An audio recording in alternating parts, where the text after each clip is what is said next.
Siapa yang tidak kenal dengan Presiden keempat Republik Indonesia, Kiai Haji Abdurrahman Wahid atau yang kerap disapa Gus Dur.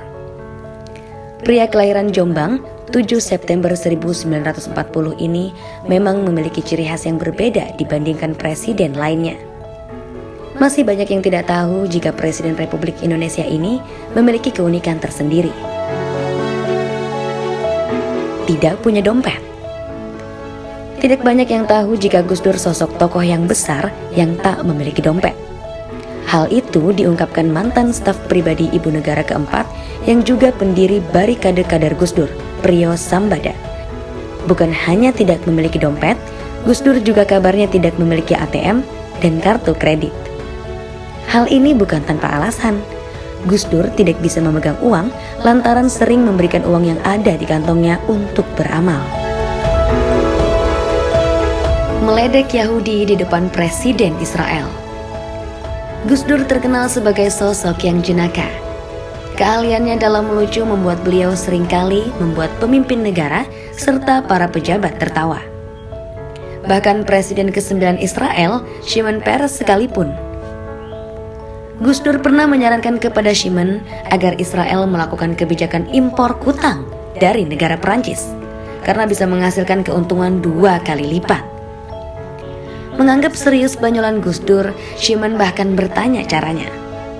Ternyata banyolan itu tertuju ke topi khas Yahudi di Israel yang bernama kippah, yang memiliki bentuk bulat dan dipakai hanya menutupi ubun-ubun. Sontak Presiden ke-9 Israel tersebut tertawa terbahak-bahak. Oh yes, of course, after deciding that, I will pardon him. Because I have my respect to him. For the past several years, we have been in good terms, and I know that basically whatever he has done in the past, maybe in the predecessor and so forth, but actually he was encouraging. Bisa berbicara 6 bahasa asing. Bukan rahasia lagi jika Presiden keempat Republik Indonesia ini memiliki wawasan yang sangat luar biasa. Bahkan dapat dikatakan beliau salah satu orang jenius yang ada di Indonesia. Salah satu keahlian beliau adalah mampu berbicara dalam 6 bahasa, yaitu bahasa Spanyol, Jerman, Belanda, Prancis, Arab, dan Inggris. Siapa sangka seorang Gus Dur yang memiliki kecerdasan yang sangat luar biasa. Asal pilih fakultas dan kabarnya tidak pernah lulus kuliah. Meski pernah berkuliah di Kairo dan juga diterima di salah satu universitas di Irak, Gus Dur tidak pernah betah untuk menyelesaikan kuliahnya. Sewaktu kuliah di Al-Azhar, Gus Dur mendapatkan beasiswa penuh. Namun setibanya di Kairo, Gus Dur bingung ingin mengambil jurusan apa. Hingga akhirnya beliau asal pilih jurusan. Namun kesal karena jurusan kuliah yang ia ambil sudah ia pelajari. Gus Dur pun akhirnya memutuskan keluar dan tak pernah kuliah lagi. Menurut Gusmus, Gus Dur lebih banyak nonton film dan berkunjung ke perpustakaan ketimbang kuliah. Namun tidak ada yang meragukan ilmu dan kecerdasan beliau.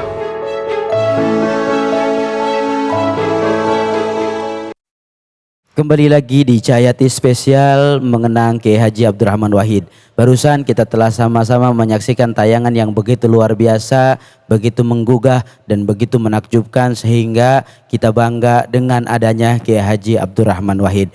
Tadi kita telah mendengarkan sama-sama tausiah dari guru kita Kiai Haji Syarif Rahmat, dan saatnya kita sekarang akan berbincang-bincang bersama guru kita Kiai Haji Syarif Rahmat, sekaligus ada juga kita kehadiran Bapak Usman Hamid. Assalamualaikum warahmatullahi wabarakatuh para guru. Assalamualaikum. Baik, saya akan ke Kiai Syarif Rahmat terlebih dahulu.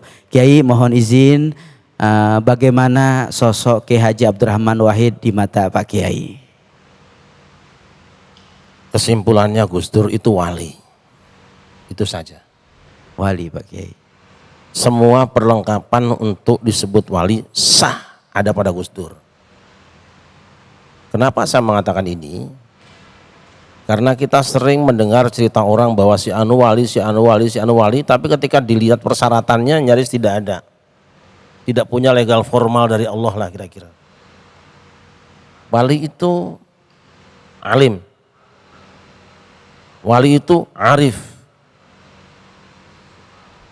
Ini dua-duanya ada. Soal ilmu jangan lihat Gus Dur tidak tamat kuliahnya. Abang tidak tamat itu bukan karena bodoh. Karena dia melihat bahwa ilmu yang di kampus mau ditimba sudah ada semua di kantongnya. Masya Allah Akbar. Kalau kita kan gagal kuliah kalau nggak bisa bayar atau mungkin nggak lulus. Gus Dur swarak. Gitu. Sisi kealimannya. Sisi kearifannya di mana? Ketika beliau menggantungkan semua yang terjadi ini diyakini sebagai keputusan Allah sehingga tidak pernah emosi. Dan kalimat tidak pernah emosi itu sangat dikenal. Dia gunakan istilah gitu aja kok repot. Benar. Seberat beban apapun beliau tidak mau direpotkan hatinya. Tapi yang aneh, di balik kelemahan fisiknya, di mana jiwanya tidak pernah letih, dalam 2 tahun kepemimpinan beliau itu hampir tidak pernah berhenti muter. Ada orang yang menyerang beliau katanya rekreasi piknik. Apanya yang rekreasi? Beliau tidak melihat pemandangan yang indah, beliau tidak menikmati makanan yang mewah-mewah, dan pakaian beliau sederhana. Yang beliau lakukan adalah umatnya, bangsanya. Nah jadi kalau sekarang misalnya kita dengar ada wali anu nyeleneh, yang meludah sesukanya, buang makanan semaunya, itu bukan ukuran. Sebelum diukur ilmunya dan ibadahnya baru ketahuan. Dan Gus Dur itu ibaratnya apa? Gunung yang mengalirkan air sungai. Sungai itu mau dikotori apa saja tapi dia akan terus mengalir tidak berhenti dan menyirami semua yang dilewatinya. Masya Allah Guru. Sampai dijatuhkan Gus Dur dari kursi yang paling terhormat di negeri ini yang kadang-kadang orang memperebutkannya sampai jual kehormatan, jual agama, jual ayat. Gus Dur tidak. Gus Dur mendapatkan itu tiba pada saatnya memang beliau ditugaskan Allah untuk menyelesaikan konflik yang tidak selesai-selesai. Desintegrasi bangsa yang hampir terjadi. Masya Allah, terima kasih. Dan ketika itu diambil jabatan presiden santai saja beliau. Bahkan untuk simbol, untuk mengatakan pada bangsa-bangsa bahwa pangkat, jabatan, kedudukan itu hanya pakaian tempelan. Beliau buka busananya semua hanya menggunakan pakaian yang seandainya boleh buka aurat pasti beliau buka. Betul. Seandainya boleh buka aurat beliau buka. Saking ingin mengatakan kabeh sing nempel ning awakmu iku, pakaianmu, busanamu, jabatanmu, pangkatmu itu tempelan. Karena yang penting adalah hatimu menghadap Allah. Masya Allah. Lalu momen apa yang mempertemukan Pak Kiai dengan Gus Dur? Saya sering ke kediaman beliau, bahkan sebelum dengan Gus Dur, saya dengan ibunda Gus Dur, dengan Ibu Wahid. Ya. Alhamdulillah, saya diizinkan Allah untuk bertemu dengan Bu Wahid dan ditugaskan untuk ikut serta memberikan dakwah di penjara-penjara dan rumah-rumah sakit. Masya Allah. Di Santi Asih, Yayasan Santi Asih, Al-Isna. Sehingga apa yang hari ini saya dapat lakukan dalam pengajian dakwah itu selalu berkaca kepada apa yang saya temukan ketika kami bertemu dengan satu persatu orang-orang yang berada di tempat-tempat tadi, orang sakit, orang yang di penjara dan sebagainya. Nah, bahkan mohon maaf ini mungkin saya tidak mau rahasia dan saya sudah cerita dengan Ibu Sinta Nuria. Saya dulu punya flu yang sangat berat bertahun-tahun. Baik. Dan saya mengajar di rumah sakit. Tidak sembuh-sembuh. Seminggu Ibunda Gus Dur wafat, saya kemudian berangkat ke Jombang dan sowan, malam harinya saya di kediaman Gus Mujib Hasim di Klopo 10. Itu saya bermimpi bertemu dengan Bu Wahid. Dia duduk di kursi terus saya dipanggil, "Sarip sini, kamu sakit ya?" "Ya Bu." "Sakitnya apa?" "Flu." Beliau tunjukkan, "Gini ya, kamu pecet dewe kakimu yang ini nih. Di antara telunjuk kaki dengan yang jari tengahnya itu. Insya Allah sembuh." Hak paginya, saya ingat hari Kamis karena Rabunya saya sowan ke Jombang ziarah. Kamisnya pagi saya pijit di rumah di Klopo 10 di Sidoarjo, sembuh sampai hari ini. Alhamdulillah, terima kasih Pak Kiai. Nah itu kemudian mungkin yang paling berkesan di saya itu terakhir 4 hari sebelum wafat saya bermimpi begini. Saya ziarah kubur.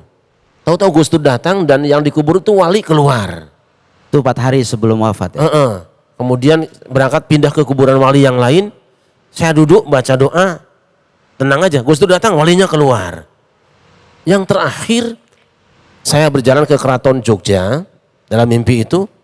Kemudian dibuka pintu, Gus Dur masuk, saya tidak. Saya WA ke teman, belum WA waktu itu masih saya BBM kalau nggak salah, saya kirim ke teman-teman, SMS teman-teman, ada apa ya ini? Sebagian ada yang mau mengatakan sama dengan saya bahwa beliau akan dipanggil tapi nggak tega.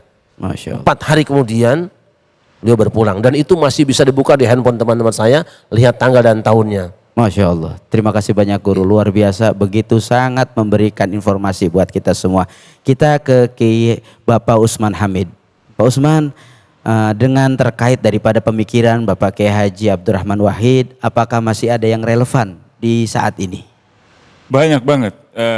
Salah satunya adalah tentang kepemimpinan. Tadi disebutkan oleh Kiai Syarif juga, saya kira kepemimpinan Abdurrahman Wahid yang mengedepankan ilmu pengetahuan, intelektualitasnya, dan juga mengutamakan kearifannya, kebijaksanaannya, itu hal yang sangat relevan untuk kepemimpinan politik hari ini. Dan yang kedua adalah pemikirannya. Pemikirannya tentang konsep kekuasaan yang harus dibatasi, harus terbatas, harus ada yang mengontrol, itu membuat Gus Dur selalu tidak pernah menempatkan kekuasaan itu di atas segalanya.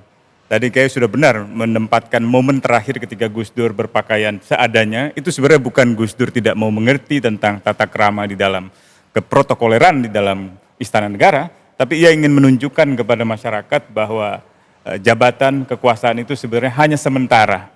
Dan kalaupun itu diamanahkan kepada kita, bukan untuk kita, bukan untuk kepentingan kita, tapi untuk kepentingan masyarakat. Gitu. Jadi banyak sekali pemimpin kita bisa berkuasa setahun, 2 tahun, 5 tahun, 10 tahun, bahkan 32 tahun, bukan karena ilmunya, bukan karena keadilan, kearifan yang dimilikinya, tapi karena sikap-sikapnya yang kompromi terhadap orang-orang yang ingin memanfaatkan kekuasaan untuk kekayaan dirinya, untuk kekayaan golongannya, dan untuk kepentingan partai-partainya saja. Nah ini yang saya kira masih menjadi teladan bagi kita semua, bagi pemerintah yang sekarang ini memerintah maupun juga bagi kita.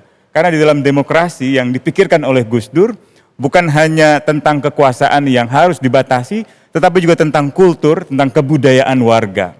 Nah pemikiran Gus Dur, intelektualitas Gus Dur, kemudian juga cara memimpin Gus Dur memang banyak membuat orang terkagum dan menyebutnya wali. Ibu saya sendiri almarhumah itu juga menyebutnya wali, bahkan tidak sedikit yang menyebutnya seperti nabi gitu ya. Nah, kalau kita lihat akar historis dari istilah nabi di dalam penjelasan seorang intelektual dunia yang terkemuka yaitu Noam Chomsky, nabi itu sebenarnya diakari dari akar istilah berbahasa Ibrani yang istilah awalnya itu namanya intelektual gitu. Jadi para nabi itu sebenarnya para intelektual. Apa sih intelektual itu? Intelektual itu orang-orang yang memiliki kecerdasan, memiliki ilmu yang tinggi, dan ingin mengubah dunia dengan ilmu yang tingginya itu. Dan dengan kearifannya itulah ia kemudian melaksanakan ilmu-ilmunya itu. Jadi bukan dalam pengertian yang tradisional seperti yang dipahami oleh masyarakat awam bahwa seorang nabi itu misalnya menerima wahyu dalam bentuk Al-Quran, tapi sesuatu yang sifatnya kecerdasan yang dikaruniai oleh Allah Subhanahu wa taala gitu ya, kearifan yang dikaruniai oleh Allah Subhanahu wa taala, itu yang sebenarnya muncul dan kuat di dalam sosoknya Gus Dur. Selain juga sangat manusiawi, sangat humoris, sangat santai gitu ya. Tidak pernah ada semacam ketegangan, tadi Kiai Syarif juga menyebut tidak pernah ada kemarahan. Tidak pernah ada orang yang bertemu dengan Gus Dur dalam suasana kemarahan. Kalaupun marah mungkin hanya diam saja, Gus Dur diam saja dan ya udah, atau mengambil tindakan. Misalnya ketika tahun 99 terjadi kejahatan kemanusiaan di Timur Timur yang melibatkan seorang petinggi militer di Indonesia ini. Tidak ada yang berani, bahkan presiden sebelumnya tidak berani.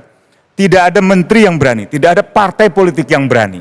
Tapi Gus Dur dengan enteng mengatakan, saya copot menteri dan panglima TNI itu. Jadi itu keberanian yang tidak ada taranya hingga hari ini. Orang-orang yang berkuasa takut dijatuhkan pasti tidak akan berani mengambil keputusan yang besar. Tapi orang-orang yang berkuasa dan hanya kepada Allah dia takut gitu, hanya pada Tuhan yang menciptakan dia takut, maka keputusan-keputusan besar apapun itu berani dilakukannya. Itu Gus Dur. Saya kira pemimpin yang berani mengambil resiko dan ulama yang sangat cerdas dan seorang intelektual yang akan dikenang sebagai pemikir demokrasi Indonesia. Baik Pak Usman. Ada momen-momen dari ketika Kiai Haji Abdurrahman Wahid itu mengeluarkan istilah-istilah yang mungkin menurut masyarakat sulit dimengerti. Pernahkah momen itu terjadi bersama Pak Usman? Ya mungkin satu demokrasi, gitu ya. Dua tentang reformasi militer gitu ya. Atau tiga tentang reformasi intelijen. Ini istilah-istilah yang sangat spesifik dan tidak semua orang, apalagi Gus Dur ini kan akarnya itu di akar rumput itu warga yang awam kebanyakan gitu. Dan ini yang membedakan almarhum dengan almarhum Cak Nur, Nurcholish Madjid. Kalau Nurcholish itu banyak ide-idenya yang dipahami di kalangan perkotaan. Tapi di kalangan akar rumput, di pedesaan itu kurang. Tapi kalau Gus Dur itu dia bisa ke atas, ke kalangan menengah atas, perkotaan, para elit. Tapi kalau di bawah itu justru Gus Dur paling bisa dipengerti gitu ya. Makanya ketika jadi presiden pun seringkali datang ke Jumatan, memberi khutbah. Dan bukan hanya khutbah atau memberi sekedar humor, memberi guyonan yang sebenarnya itu menghibur rakyat. Karena di masa-masa itu kondisi ekonomi kita belum pulih gitu ya. Kondisi ekonomi kita belum benar-benar seperti yang kita harapkan lah gitu.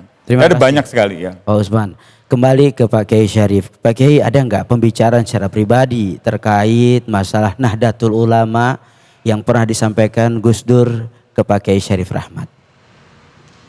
Kalau tentang NU, karena saya bukan pengurus NU, bahkan tidak punya kartanu dan memang tidak punya kapasitas, beliau tidak bicara. Tapi kalau hal-hal lain misalnya protes kita, beliau menyampaikan. Dan saya kira bukan cuma saya yang mengalami dalam tanda petik nasib seperti itu. Pada tahun 98 bulan Februari kalau tidak salah, itu di satu media di Indonesia ada statement Gus Dur ketika mahasiswa, ketika masyarakat banyak menginginkan Pak Harto turun, lengser. Gus Dur bilang kalau presidennya bukan Pak Harto lagi, nanti ya Indonesia rusak. Ini kita menangkap bahwa statement Gus Dur itu masih mempertahankan Pak Harto. Kami berangkat dengan beberapa teman, saya ingat saya dulu Kiai Toha Gofar, Kiai Kholik, kemudian Joko Kismianto dan saya. Kebetulan saya ngadep ke selatan, Gus Dur ke barat, di mejanya kita sampaikan itu. Ada apa? Santai saja kalau beliau. Anu Gus, statement panjenengan yang mana? Itu yang di media Indonesia. Panjenengan mengatakan bahwa kalau nanti presidennya bukan Pak Harto lagi, Indonesia akan rusak. Iya benar. Di mana salahnya? Loh berarti Gus Dur ingin mempertahankan Pak Harto dong. Masyarakat yang pengen beliau diganti. Kata siapa? Loh sekarang kalau presidennya bukan Pak Harto, Indonesia rusak. Loh kalau Pak Harto lagi, ya tambah rusak. Kalimat itu yang di luar dugaan kita. Apa kata beliau? Nyatanya Indonesia sudah rusak. Masya Allah. Siapapun yang jadi presiden ini sudah rusak. Jadi kalau kita menggunakannya kan mafhumnya mukhalafah. Kalau Pak Harto lagi, bukan Pak Harto lagi rusak, kalau pengen tidak rusak Pak Harto lagi. Tapi enggak. Selesai lagi, akhirnya yang senjata yang sudah kami persiapkan untuk adu argumentasi berempat orang itu selesai dengan sendirinya, nggak kepake itu. Dan ini saya kira banyak orang yang akan salah memahami ucapan-ucapan Gus Dur, baru tahu kalau dia dekat. Mereka yang membicarakan aib Gus Dur di luar itu orang yang saya bilang tadi, bicara di luar kamar, komentar isi kamar dari luar kamar. Dan itu kata Quran, aktsaruhum la yaqilun, kebanyakan tidak pakai akal. Bertemu dengan Gus Dur, selesai insya Allah. Terima kasih Pak Kiai, terima kasih. Masya Allah, begitu luar biasa pembincangan kita makin hangat. Mudah-mudahan dari apa yang disampaikan banyak sekali kebaikan dan informasi. Mungkin saya sedikit nambah ya. Gus Dur sudah tidak ada, silakan Anda bertemu dengan kita-kita yang masih hidup. Kita akan jelaskan. Jika Anda tidak tahu dan ingin tahu, ABG, anak buah Gus Dur masih banyak yang saya penjelaskan itu insya Allah. Masya Allah, amin. Mudah-mudahan menambah informasi dan makin ada rasa penasaran, dan besok bisa silaturahmi dengan Kiai Syarif Rahmat. Insya Allah setelah ini kita akan dengarkan tausiah dari guru kita Kiai Syahdan. Jangan kemana-mana, tetap di Cahayati Spesial mengenang Kiai Haji Abdurrahman Wahid. Shalla alaika Allahu ya Adnani ya Mustafa ya Safwata Rahman الحمد لله